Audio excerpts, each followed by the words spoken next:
Hello again. Now let's give a closer look at country risk ratings and rankings.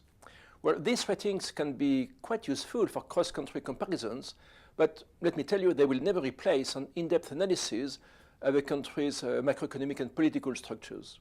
Indeed, can one boil things down to number, ratios, and indicators when dealing with politics, culture, and ethnic tensions? I don't think so. Well, the objective of ratings is simple. It's transforming a large number of observations or quantitative indicators into one single number. A rating boils down to a measure of risk that leads to comparisons across time and across countries. Well, it looks clear and useful, but one must know precisely how the rating has been constructed. There has been a spectacular increase in the number of risk ratings since the debt crisis of emerging market countries in the mid-1980s, and today there is probably around 100 ratings and rankings that the risk manager can use.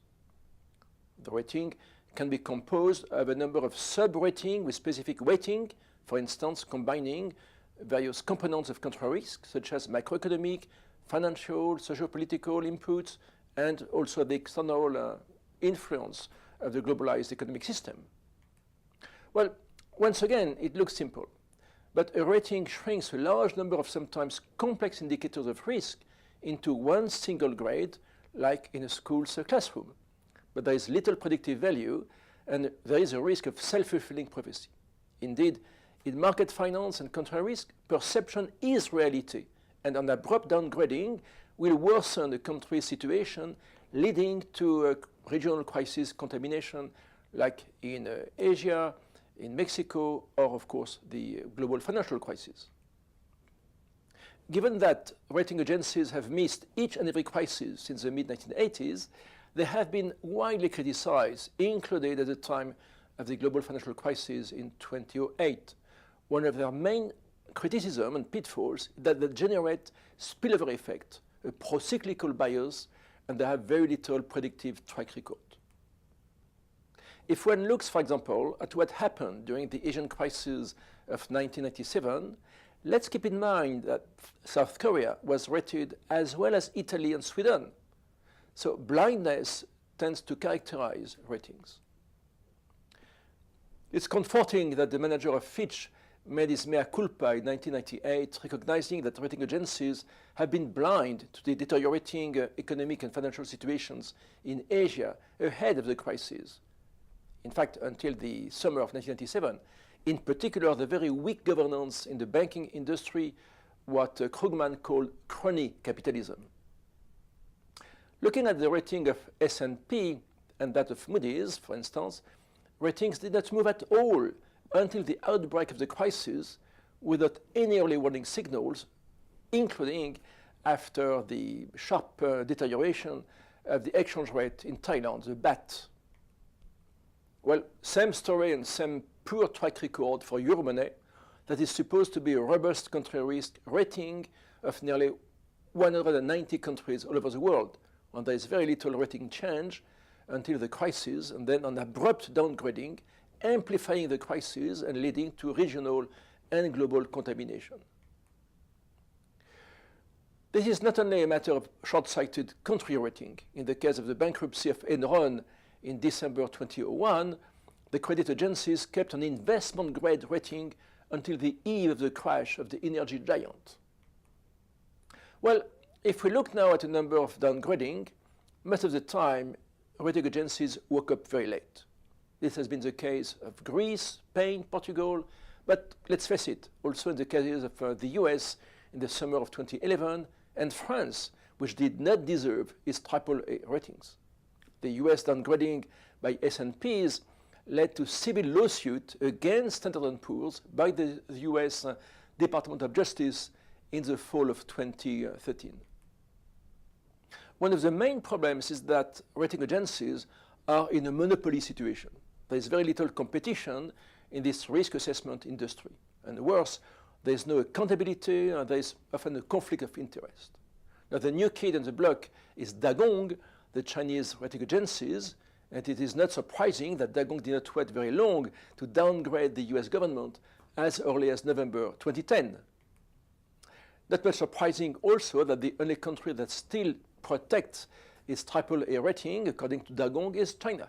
And let's keep in mind that Dagong has been set up under the auspices of the Central Bank of China back in 1994. Well, in fact, rating agencies focus on the ability and willingness of countries to pay back their financial obligations fully and on time. They focus on bond issues.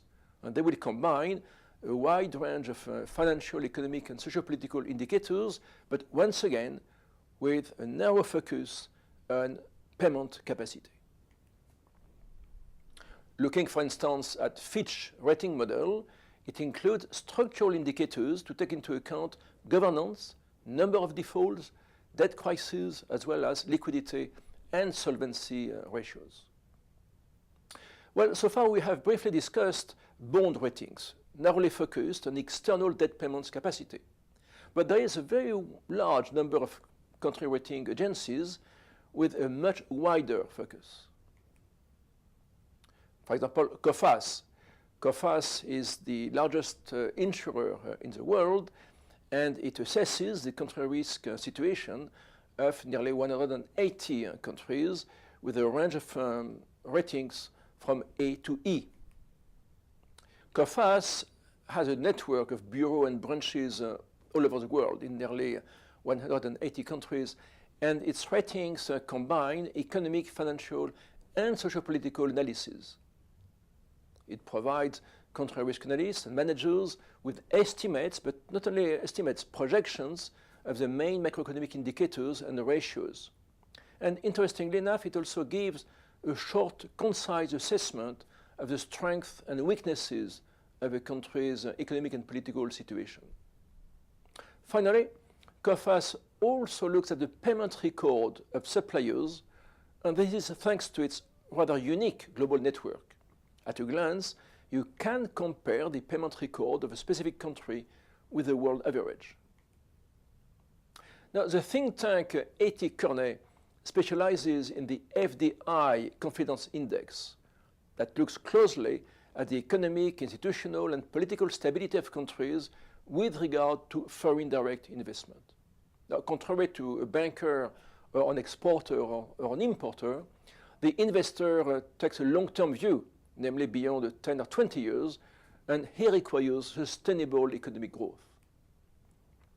Not surprisingly, the US, the UK, and Germany are in the top 10 countries, but also China, given its very large market prospects with 1.3 billion people consumer market. Now, the World Economic Forum looks at the specific dimension of country risk, namely competitiveness across time and across countries, for roughly 150 countries all over the world. That means in both developed and emerging market countries, combining hard and soft data.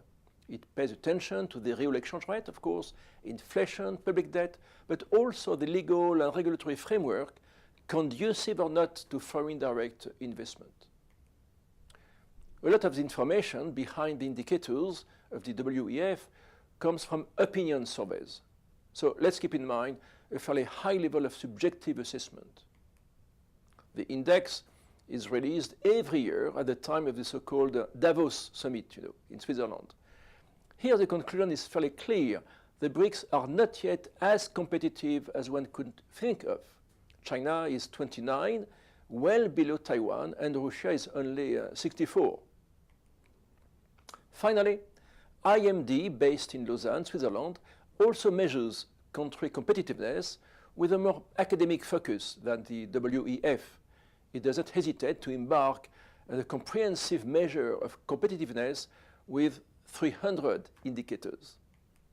Well, beyond economic performance, IMD, thanks to its wide range of indicators, will focus on infrastructure, institutions, and business efficiency, including innovation and technologies of communication. But to be competitive, a country must also enhance the quality of human resources that is also captured by the IMD index. Well, this is a scoreboard of IMD with regard to the measure of competitiveness of countries today in 2017. And as you can see, China, Switzerland, and the US are neck to neck. of course not for the same reasons, but China can use its vast and cheap labor force to attract foreign investors and can also use its vast financial resources to beef up the quality of its infrastructure and of its technology capacities. We shall discuss all these issues in more depth all along the seminar. So stay tuned. Thank you.